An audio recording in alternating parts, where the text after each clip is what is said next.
Hello, j'espère que vous allez bien. On est aujourd'hui le 4 décembre 2024, il est 10h40. Bon, je m'y prends un peu tard, mais je dois avouer qu'en ce moment, je suis un peu la tête sous l'eau avec tous ces produits, tous ces nouveaux produits qu'on a sortis récemment. Alors, je vais revenir dessus hein, en fin de vidéo, enfin en deuxième partie de vidéo. En première partie de vidéo, je me demande si c'est bien nécessaire de faire un market review parce que qu'est-ce que vous voulez que je vous dise? Ça monte, hein. Il n'y a pas grand-chose à dire de plus que ce qui a déjà été dit, notamment par Tonton. Je sais que j'ai cru comprendre que Ponzi s'apprêtait à sortir également une revue de marché. Donc, je vous invite à consulter les vidéos. Alors, notamment, Tonton, lui, il sort 3 vidéos tous les jours. Donc, vous avez, je pense, de quoi manger. Il y a une chose que j'ai constatée, peut-être passer 2-3 minutes là-dessus, c'est sur Bitcoin. Alors, voilà. Bon, là, j'affiche la chart dans 3 time frames différentes. Ce qui est assez intéressant, c'est que le range que je vous avais délimité, je crois que c'était ce week-end lors du dernier market review, qui était limité donc par ces 2 bornes, on voit qu'on est venu intégrer le discount de ce range. Bitcoin est venu retester cette inefficience ici, qui correspond également à une busy, hein, donc à une jambe haussière avec des imbalances à l'intérieur. Et au retest, ici, qu'est-ce qu'on a eu? On a eu, alors ce qui doit se traduire, là je suis en 1 heure, mais je pense qu'en 4 heures, ça doit se traduire par un IOFED, voilà. Le voilà ici, magnifique. IOFED, donc c'est une piqûre en gros, hein, c'est le marché qui plante son dard sur une zone d'intérêt et la réaction a été immédiate. Donc, pour ceux qui aiment trader les ranges, je sais qu'il y en a parmi vous, la stratégie la plus simple, je dis pas que c'est la plus raisonnable, mais en tout cas c'est la plus simple, c'est de considérer que lorsque on est dans le discount de ce range, on va plutôt chercher à trouver des signaux qui nous permettent de penser qu'on va réintégrer le premium et réciproquement. Évidemment, ici, on est sur une compression qu'on voit bien, que je peux délimiter comme ça. Voilà, on voit bien qu'on est sur une compression ici, et que cette compression, a priori, d'après ce que le prix est en train de nous montrer, on n'est pas loin, à mon avis, d'une résolution. Alors, résolution à la hausse, à la baisse, ça, je suis pas médium, donc je pourrais pas vous le dire. C'est sûr qu'on commence à avoir quand même des points d'intérêt, notamment au nord, qui sont assez évidents. Bon, le fameux BFRN, Big Fat Round Number au 100K, bon ça, je pense qu'à un moment donné, le marché va avoir besoin que Bitcoin vienne traverser ce chiffre rond psychologique pour qu'on en parle dans les médias et que voilà, qu'il y ait encore plus d'argent frais qui arrive sur les marchés. Pour l'instant, on n'en est pas là. Donc pour l'instant, hein, on voit bien que là, on est dans ce range, dans cette compression, qui est une compression, une compression daily. Je pense même qu'on va pouvoir l'observer peut-être de façon plus évidente en 3 jours. Voilà, on voit bien ici qu'on a 3 bougies. Donc chaque bougie correspond à 3 journées. Et que là, actuellement, le prix, il est en train de se balader à l'intérieur. Mais que, à la configuration de ces bougies, on voit donc qu'on a une bougie haussière, on a une bougie baissière qui est presque un immediate rebalance. Je vais agrandir un petit peu. Et consécutive à ces 2 bougies, on a eu une prise du lot de cette bougie de 3 jours ici. On a eu ensuite 2 bougies haussières. Et ici, on a un hammer qui est, quand il prend cette forme, plutôt une figure haussière. Voilà ce que j'ai à en dire. Il y a un petit truc aussi, là, on va faire un petit peu de fondamental, parce qu'on a le temps, parce que le marché, de toute façon, je vois pas trop ce que je vais pouvoir faire comme analyse. Je pourrais prendre des alt, Ethereum, etc. Mais franchement, allez voir les vidéos de Tonton. Et en plus, il explique tout ça bien mieux que moi. Il vous dira que voilà, il y a des inefficiences évidemment en bas, qu'à un moment donné, on sait pas quand, mais on sait quoi. À un moment donné, elles vont être testées. C'est évident. C'est évident. Et donc, est-ce que c'est avant d'aller au 100K ou est-ce que c'est après? Ça, on peut pas le savoir. Mais à l'intérieur de ce range, je vais vous montrer quelque chose qui va peut-être vous intéresser. Voilà, donc là, ici, je suis en 1 heure, et il y a un modèle que vous connaissez très bien, hein, qui est le modèle 2022, qui va consister, ceux qui ne le connaissent pas, qui va consister à identifier un range, et puis après, à identifier un market structure shift. Et donc, c'est ce que je vous disais tout à l'heure, c'est-à-dire qu'à partir du moment où on est dans le premium, on va plutôt essayer de trouver des raisons de rentrer pour réintégrer le discount, et réciproquement. Voilà ici, par exemple, une pattern qu'on aurait tout à fait pu trader. On a ici un market structure shift, on est dans la zone du premium, et donc on peut très bien dire, ici j'ai un displacement, je peux assez raisonnablement émettre l'hypothèse qu'on va venir réintégrer le discount, et notamment j'ai un point d'intérêt ici.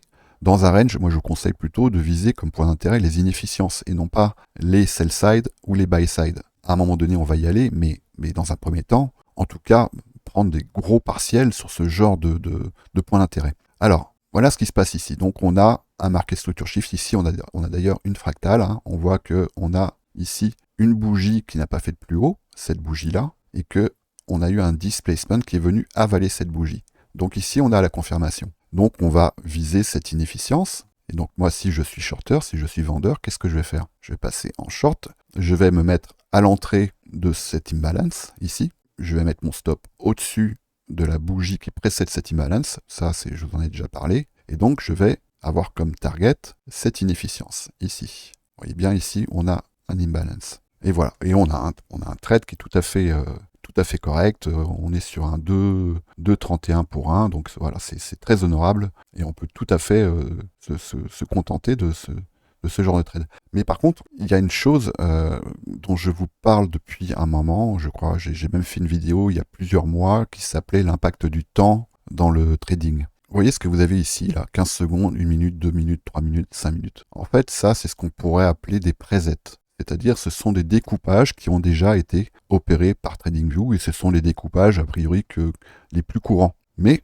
il n'y a rien qui vous empêche ici d'aller étudier. Vous avez deux possibilités. C'est soit vous allez rentrer dans des plus petites time frames, voilà, 15 minutes, pourquoi pas 5 minutes, histoire d'affiner votre entrée, d'accord? Et vous avez aussi une autre solution que je vais vous montrer et que moi j'utilise assez souvent, ça va être d'affiner la time frame dans laquelle vous travaillez. Ici, je suis en 1 heure, mais pourquoi est-ce que je ne travaillerai pas en 45 minutes? On va regarder ce qui se passe. Ah, mais là c'est déjà intéressant parce que là on voit une inefficience qui apparaît ici. Et là, on se retrouve avec un trade qui est en la 3,3 pour 1. On va regarder si on ne peut pas affiner un peu plus. 46 minutes. Là, ça ne change rien.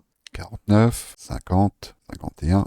Et voilà ce qui apparaît si je passe en time frame. Alors là, j'ai édité cette vidéo évidemment, donc je vous ai épargné tous les essais que j'ai pu faire. Mais voilà, quand je passe en time frame 57 minutes, voilà ce qui apparaît ici. On voit en fait ici le glissement, cette inefficience qui apparaît. Alors ça correspond à peu près à celle que j'avais sur 46 minutes. Non, elle est même mieux, 57 minutes. Et voilà comment je peux, plutôt que de passer en 1 minute ou en 5 minutes et me retrouver avec quand même beaucoup de bruit, eh ben, je vais rester dans une time frame qui est proche de ma time frame de référence, en l'occurrence 1 heure, mais je vais balayer, je ne vais pas balayer le prix cette fois-ci, je vais balayer le temps de cette façon. Et là, je me retrouve en time frame 57 minutes et voilà comment j'aurais pu affiner mon entrée ici, identifier la véritable inefficience de prix et optimiser mon trade. Alors après, on va pas se plaindre, en 1 heure, ça restait quand même un trade très honorable, à risque égal, hein, on était sur un 2,31 pour 1, mais si je passe en 57 minutes, voilà où est-ce que je peux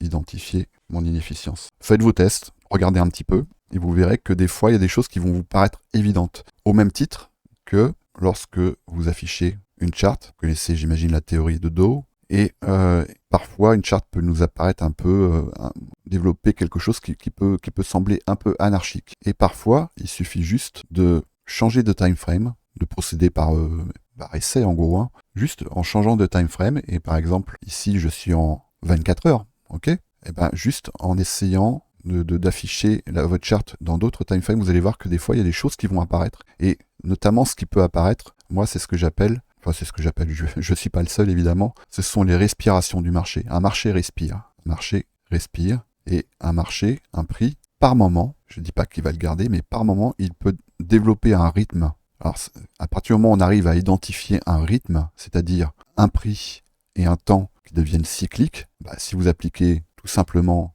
le principe de Gann, par exemple, vous vous retrouvez à pouvoir optimiser vos entrées et à accompagner une tendance, jusqu'à ce que ça ne marche plus, évidemment. Hein. Là-dessus, je vous renvoie sur une de mes vidéos qui est sur ma chaîne, qui s'appelle Trend is your friend. Et vous allez voir que c'est assez souvent édifiant, en fait, ce principe de Gann.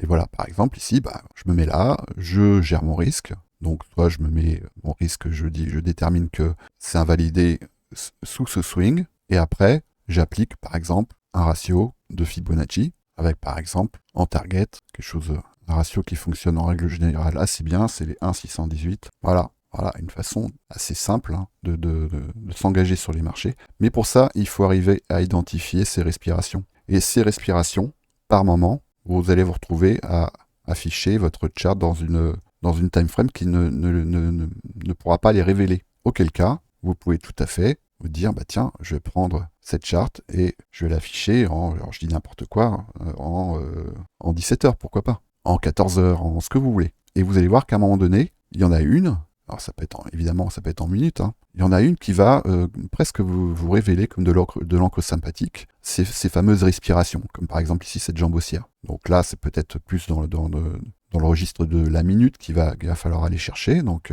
déjà regarder en 15 minutes, déjà c'est pas mal, mais est-ce qu'il n'y en a pas une qui pourrait nous parler plus qu'une autre? Et là, bah, faut procéder par essai. Pourquoi pas 20 minutes? Pour l'instant, c'est pas flagrant. Là, je pense qu'il faut aller sous les 15 minutes. On va essayer 12 minutes. Bon, ici, c'est pas manifeste sur cette jambe-là. Et c'est peut-être une autre time frame qui va révéler les choses. Bon, je vais pas le faire là maintenant, c'est pas le propos. C'est juste un peu une méthodologie que je vous indique. Bon, je vous laisse explorer ça. Vous allez voir que à certains moments, ça peut donner des choses qui sont vraiment très parlantes en fait. Alors sinon, je vais terminer cette vidéo par un petit point copy trading. Donc voilà, ceux qui ne sont pas intéressés, on peut se dire au revoir maintenant. Pour ceux qui sont intéressés, on va passer un petit peu en revue ce que le marché a pu nous offrir ces derniers jours et c'est plutôt pas mal. C'est plutôt pas mal parce que là les botlims, donc c'est ce que j'expliquais,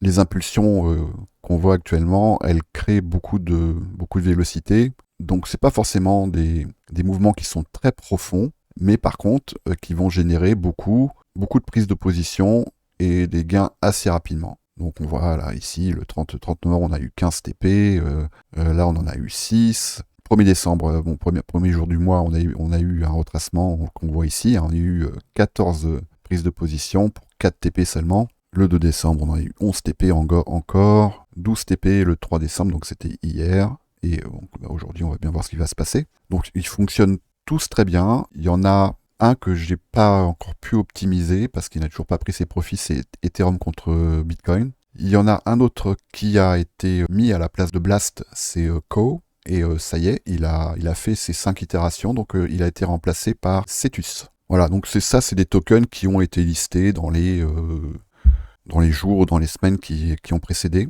J'aime bien aller regarder, plutôt que d'aller regarder sur BitGet, je préfère regarder sur Binance, parce que l'impact d'un listing sur Binance, pour l'instant en tout cas, est quand même plus important que sur BitGet. Et donc, mais évidemment, ça va profiter à tous les brokers qui ont déjà listé ces paires avant Binance. Donc, il y a forcément un effet collatéral, on va dire. Concernant les bots SPT, bon, j'en ai déjà parlé lors de mon dernier market review. Là, globalement, si je compte tous les bots SPT, on reste encore sur un équilibre légèrement positif. Alors, certaines déclinaisons sont en légère perte de 1 à 2 R et d'autres sont en léger gain de 1 à 2 R. Mais globalement, on est sur un équilibre légèrement positif. Pour information, je viens de procéder à une deuxième vague d'optimisation de ces bots. Maintenant qu'on commence à avoir quand même pas mal de data sur la réplication et surtout et notamment l'impact en termes de slippage sur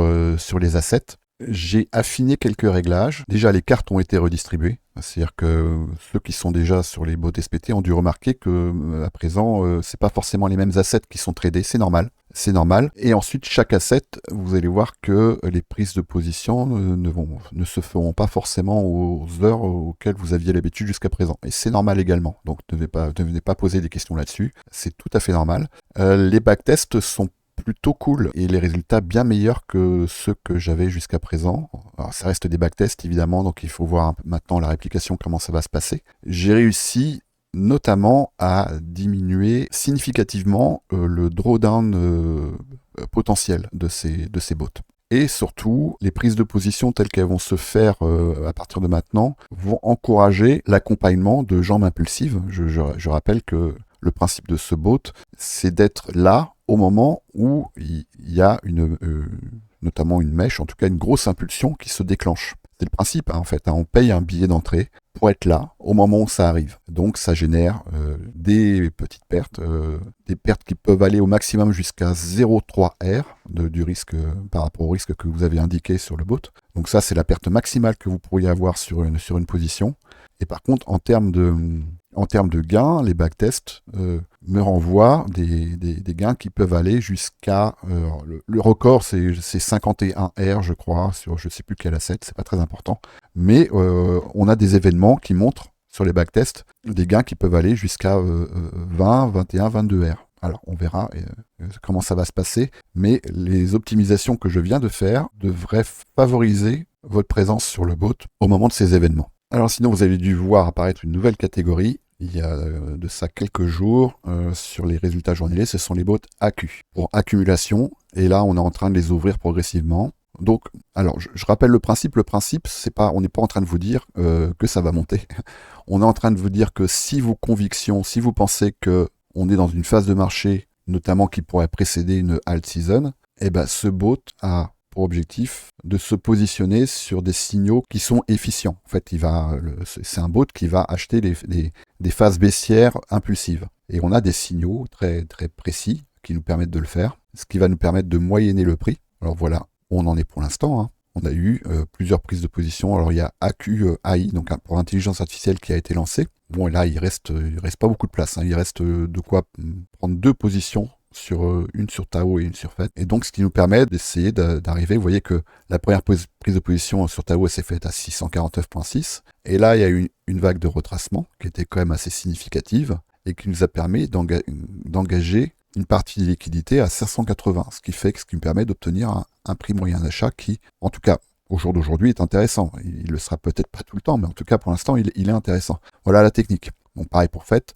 On a lancé, là, il y a 2-3 jours, on a lancé la version Deepin du bot AQ avec Render, AR et EO. Donc, pour l'instant, il y a encore de la place là, pour des prises de position. Et on a lancé hier la version Layer 1 du bot AQ. Il y en a encore plein d'autres, hein, mais on attend en fait qu'il y ait suffisamment de monde parce que une fois que le bot est lancé, après, au fur et à mesure que les prises de position elles sont faites, il ne reste pas beaucoup de place pour engager de la liquidité. C'est pas comme un bot LIM qui va prendre ses profits régulièrement. Lui, on va sur les bots AQ, en fait, on va tenter d'accompagner la tendance le plus loin possible avec des signaux qui sont très objectifs et d'autres qui sont plus de l'ordre de l'œil du trader, on va dire. Hein. Et j'ai vu apparaître plusieurs fois la question sur le Discord. Vous n'avez pas à gérer la revente, c'est nous qui le faisons. Après, si vous voulez le faire, vous pouvez, mais il faut juste comprendre que vous mettrez dans ce cas le bot en erreur et que vous sortirez des listes d'attente. Mais sinon, nous avons prévu d'accompagner, de procéder à une veille de tous ces assets. Et au moment où on jugera que c'est nécessaire de le faire, on passera à la revente, on espère en profit, évidemment. C'est le but. Donc, ces bots AQ, si vous allez ici dans Annonces, vous allez voir une présentation. Voilà, il y en a plusieurs. Hein, donc, il y a les Blue Chips. Celui-là, il n'est pas encore parti. Il y a les mêmes coins. Alors, lui, il va bientôt partir parce on commence à avoir suffisamment de monde pour le lancer. Donc, voilà, si vous cherchez un bot sur lequel vous positionnez, celui-là, le compte à rebours est lancé, on va dire. Layer 1, il a été lancé hier, donc il a encore temps de monter à bord. Et il reste encore Metaverse, avec Mana, Send, AXS et Chiliz. Et Infra, donc ça, ce sont les tokens d'infrastructure. Donc dedans, il y a quand même Polygon, il y a quand même Link et il y a GRT. Donc ça, c'est pareil, c'est un secteur qui de toute façon aura son heure si on s'engage, comme on le pense, sur une altcoin season. Voilà, donc là, sur ces bots, le montant recommandé, il est de $1000. Enfin, le 1000 USDT, c'est le montant minimal. Et après, en fait, vous faites un calcul très simple. Hein. Vous regardez en fonction du nombre d'assets qu'il y a dans la stratégie et vous divisez, par exemple ici, vous allez diviser à peu près 1000 par 18 et vous avez à peu près les liquidités qui seront engagées. C'est pas une martingale. Hein. On ne pondère pas le poids des ordres en fonction du prix. La pondération sera exactement la même. Donc ici, on a 3 assets. Ici, on a 4 assets. Donc là, c'est simple à calculer. Hein. C'est-à-dire que là, on aura, si on divise 5, 4, ça fait 20. Donc ça fait à peu près $50 par prise de position. Voilà, donc là, vous allez sur le site TradersView et vous pouvez vous positionner sur un de ces bots. On limite le nombre de bots par personne à 2. Et ça, c'est pour éviter les problèmes de liquidité, évidemment. Et le nombre de places est limité également pour cette même question du problème de liquidité, notamment de slippage qu'on pourrait avoir, qui pourrait venir notamment empiéter sur la performance de ces bots. Alors avec tout ça, le dernier Alors, c'est pas le dernier bot qui a été lancé, en l'occurrence, c'est pas un bot, c'est une stratégie, c'est Games of Thrones. Donc là, j'ai publié le premier mois d'exercice clôturé, hein, depuis le début de la réplication de ce bot. Donc on est un peu plus de 4%.